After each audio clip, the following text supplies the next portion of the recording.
మాకు మా ప్రత్యర్థికి తేడా ఏంటంటే మేము ప్రజలతో ఉంటాం, వాళ్ళు ప్రజలను ఒక సినిమా హీరోలాగా వాళ్ళని చూడాల్సి వస్తుంది. ఎందుకంటే వారు డాక్టరు, మేము ఒక పార్టీ సిద్ధాంతంతో మేము నడుచుకుంటున్నాము.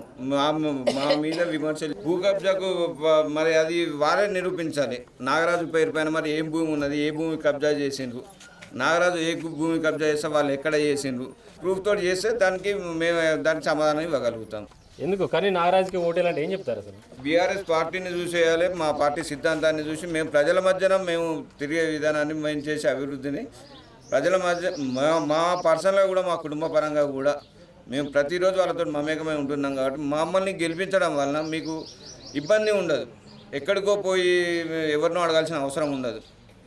ఏ టైంకైనా ఏ సమయంలోనైనా ఫోన్ చేస్తేనే పని చేసేవాడిని. అంతే తప్పించి నా ఇంటికే రావాలి, నా ఇంటికి వచ్చి నన్ను కలవాలి, నన్ను కలిస్తేనే నేను పని చేస్తా అనే సిద్ధాంతం నాకు లేదు.